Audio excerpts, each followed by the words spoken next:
Hello everyone, welcome to day 8 of our AI editing series. Today we're jumping into Lightroom to show you AI masking. These new tools can automatically detect your subject as well as landscape, things like sky, ground, mountains, so you can edit everything separately and get each part of your image looking amazing. And best of yet, because we're in Lightroom, you can apply these changes across multiple photos in a series, and that's exactly what we're going to show you how to do today. And as always, all of these sample images are yours totally for free to download. Just click on the link right down below to join our AI photo editing series. We got a great video for you. Let's jump into Lightroom Classic. So here we are in Lightroom Classic. I've got 3 images of the same series, and then we're gonna do a 4th image separately. So let's go ahead and go to our very first image. We're gonna click here on the develop module. Now, when you go into your develop module, we're gonna move right here into our masking here on the right-hand side. So let's go ahead and pop into masking. I'm gonna give you a quick tour, and then we're gonna start our editing. So up on the very top, we have subject. Now, basically it's going to find the most important subject of your image. This can be a person, it can be an object, it can be an animal, basically whatever AI determines is the subject. Next, we're gonna move into sky, pretty self-explanatory, and background is basically just gonna be the inverse, the opposite of your subject. Next, we're moving into landscape, which can identify different parts of your landscape. This is really powerful. We're gonna do this for our 2nd series of editing in this video. You can select different objects, you can use your brush tool, and then these tools here are not AI, brush, linear gradient, and radial gradient, but they are super, super powerful. Next, we're gonna move into people, where you can select different people in your image. And the coolest thing about this, you can actually select different facial features and clothes. We're gonna show you that in this example. So this is all of your masking. Now with each of these masks, you'll be able to create them really quickly and then do things like adjust your exposure, your texture, clarity, color, all of these things on specific objects. So let's go ahead and jump in, show you how to do it. So we're gonna start this video by making our background a little bit darker. It's gonna help our subject stand out. So we're gonna go to add a new mask, and let's just go to background. Now, as soon as I go to background, you can see I have my masks right over here. I can turn my masks on or off using this eyeball, and we have a couple keyboard shortcuts and overlays to show you. So right now, you can see if I click on mask number 1, show overlay is checked. So with overlay checked, you're gonna see this red overlay of what's actually being selected. You can hit O on your keyboard to show or hide your overlay, okay? Really important keyboard shortcut, or you can simply click on show overlay. Fantastic. Now what we're gonna do, we wanna make our background a little bit darker. So we're gonna move right over here into our tone tab and bring our exposure down a little bit lower. Now you'll notice as soon as I grab this slider and start moving it, the overlay disappears, okay? So you can just focus right on your image, and something like that already looks really, really good. I'm gonna make it even darker.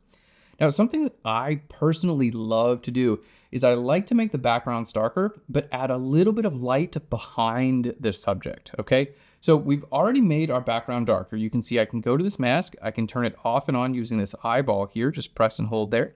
What we're gonna do, because I want a little bit of a glow behind our subject, is I'm actually gonna go ahead and subtract out a radial gradient just behind my subject. This is gonna be super cool. Let's go ahead and click on subtract. We're gonna go down to where it says a radial gradient. Now we're gonna click and drag out from the center. There we go. And you're gonna see as I subtract out that radial gradient, there we go, this area, okay, is just a little bit brighter. Now with the radial gradient, I can change the size or the shape at any point in time. There we go. And I can even change my feathering. So you can see I can feather less or more, and it just creates a little bit of a glow behind our subject. There we go. Let's go ahead and bring our exposure a little bit lower. So let's turn this off and on. Just click this eyeball, and you can see most of my background's getting darker, but right behind my subject, it's just a little bit brighter. And this looks great. It's a really good start to the image. Okay. The next thing we want to do is just select our subject and enhance her a little bit by making the darker areas a little bit lighter, and I want to add a little bit of clarity and texture as well. So we're going to create a new mask here. Let's go down to where it says select subject. Fantastic. Selected our subject. Now we can move in here and add a little bit of exposure. There we go. We're going to make sure we protect those highlights by dragging those down. We're going to drag our shadows up just a little bit. There we go. Already looking fantastic. I'd like to take my color temperature and make this a little bit warmer. There we go, that's looking really good. And then we're gonna move into our effects, and I like to add just a little bit of texture and a little bit of clarity. There we go, that's looking really good. Let's go ahead and just turn that off and on. We can see she does kind of stand out a little bit more, and you can see more information and detail in her clothing as well. Next thing I want to do is target her clothes and bring the saturation up, especially for her like jean overall area. So for that, we're going to use select people and then target her clothing. Let's go ahead and create a new mask here. We're going to go to where it says select people, and then I'm going to click on person number 1. It's going to detect the person. We're going to go all the way down to where it says clothes. Let's go ahead and check that and then click on create mask. So we have a mask that's literally just selecting her clothes. And from here, I can take my saturation and we'll just drag this up a little bit. Okay, most of our clothing is black, but we do have some blue in the clothing, and there we go. Look at that. How nice is that? Just increasing the saturation of her clothing. Next thing I want to do is select her skin as well as her hair. We're just going to brighten up the shadows a little bit more. It's going to help her kind of like stand out. Okay, for that, we're going to go to create a new mask. I'm going to go down to where it says select people. Let's go ahead and select on the person. And instead of selecting the entire person, we'll do facial skin, body skin, eyebrows, eyes, there we go, lips, and hair. Basically everything except for the clothes. Now here we have the option to create 7 separate masks. No, we're just gonna create one mask. This is all gonna be one mask, so make sure that's not checked and hit create mask. So basically this mask, you can see, is her hair, lips, iris, eyes, eyebrow, body skin, and facial skin. All of that within this one mask. We're going to take our shadow levels and just bring this up. So you can see this basically just here on our subject's face, and bring our exposure up just a tiny bit. Bring our highlights down. There we go. Already we're looking so good. I really like this image. Okay, next thing we want to do is just add a little bit of a bright spot over top of my subject's face. It's going to help the viewer, us, look at our subject's face a little bit better. So we're going to go to create a new mask here. We're going to go to a radial gradient. Let's click and drag out just like this. Bring our feathering up. There we go. You can see you can change your feathering there. And we're going to take our exposure and just drag this up just a little bit. There we go. Let's take our shadow levels up. Fantastic. Now I want to just extend this and make it a little bit larger. All right. This is looking so good. I'm going to take my color temperature and just make this a tiny bit warmer as well. Fantastic. So we've done quite a bit of editing. Now, we're still in our develop module. I can go to my masks. Most of my editing was done with my masks. So I can go to this little eyeball here and just press and hold there. That's our before and our after, okay? All of this we did just with AI masks. They're so powerful. Now, at any point in time, if you want to go back in and change these, you can do that by simply clicking on any of these masks, and you can change things like your exposure. There we go. And make adjustments in real time. Fantastic. Now, the last thing we're going to do, let's just go to our edit tab. I'm going to go down to where it says effects, and we're going to do a little bit of post-crop and vignetting. There we go. And I think this looks really good. Let's move into our basic, and I'm going to take our color temperature, just make that a little bit cooler. Fantastic. And this looks great. So I'm going to hit the slash key on my keyboard to show you the before and the after.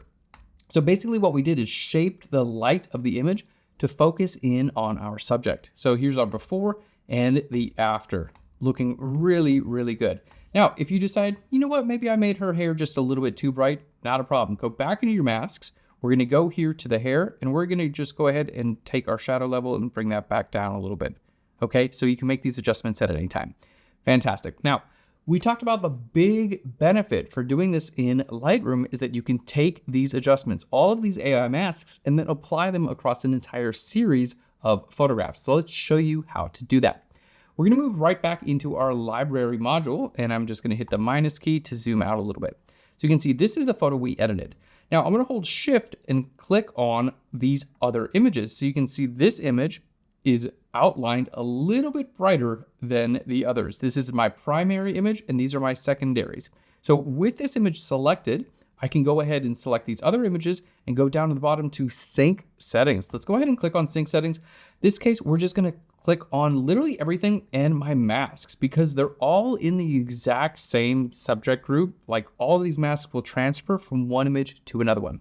So let's go ahead and click here on synchronize. And as I do, it's going to happen real quick, updating AI settings. There we go. And boop, you can see it just happened with both of these images. So now I did all of that editing, but the AI masks transfer automatically from one image to another. So I edited the first image, but here, let's go back into our develop module here. I can go to my history and you can see this is what it looks like on import. And here it is after synchronizing the settings. Okay. So we can see we were able to make quite the impact with this photo really just edited one image, and then we can go into our develop module. We can synchronize the settings to view our before and after. Now, again, if this is something where you're like, yeah, it looks good, but I kind of liked her hair maybe a little bit darker, not a big deal. All you have to do, let's just go back to our original image, go to the develop module. We're going to go into our masks and then find our subject with the hair. Okay. And we're just going to simply take our shadow level and bring that back down a little bit. Okay. Find that mask. There we go. And we're going to take our shadow levels and we're going to bring that back down a little bit. This is going to make her hair just a little bit darker. Now we'll just go back into our library, shift click those, click on sync settings, and then synchronize. There we go. We're going to click on merge, and it's going to merge all those back together again. And just like that, we've been able to edit all of the images in an entire series. So for our next example, we're jumping into AI masking for landscapes. This is going to be really cool, and we just have one image here. So let's go to this image here. Let's hit D for our develop module, and we're going to go into our masking. Fantastic. Now for this, we're going to move right into our landscape masks, and you're going to see it's going to detect your landscape features. Fantastic. And we have sky and water and natural ground.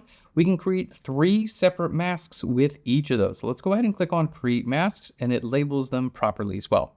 So we're going to start with our sky. And for here, I just want to take our color temperature and make this a little bit more blue. We're going to add a little bit of green in there too. It tends to look more natural than when you just do blue. So literally just like that, we're adding a lot more color into the sky. It looks so good. We're going to move into our natural ground. And for this, I want to bring our exposure up a little bit. There we go. But I really want to go into the effects and add clarity. So let's bring some clarity in and look at what a difference that makes. So nice. Now that's all I want to do. The water honestly looks totally fine. Next thing, we're going to add a little bit of a glow, a little bit of light behind our subjects. So let's go to create a new mask. We're going to go to add a radial gradient, click and drag out just like that. Fantastic. With this radial gradient, you can change all the way up here, your feathering. I'm going to keep this at 100, and we're going to bring our exposure up just like this. Okay, we want a nice natural glow behind our subjects. Now keep in mind, this is over top of everything. So this is going to make our subjects brighter too. If I just turn this off and on, it is affecting our subjects. If you don't want it to affect your subjects, all you have to do is go to subtract and then select subject, and it's going to minus out your subjects. Let's go ahead and take our masks over there. I'm going to hit the slash key above enter or return so we can see the before and after. There's our before and after. Look, like how quick and simple that was. Honestly, it's a huge difference really quickly. All right, next thing we want to do, let's go ahead and create a new mask. We're going to go to select subject. If you have multiple people, you can see they're both selected here. And we're just going to go ahead and take our shadow level and bring that up just a little bit. They look great. Let's go back into our regular editing stack. We're going to go to effects and add a little bit of post crop vignetting. And that's literally all we have to do with our photo. Let's hit that slash key.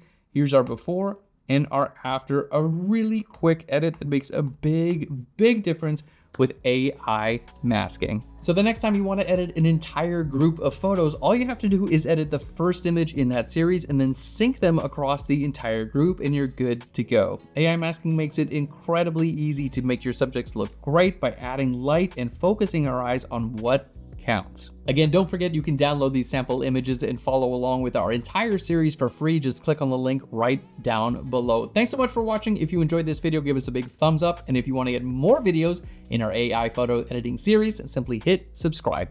Thanks again, and I'll Phlearn you later. Bye everyone.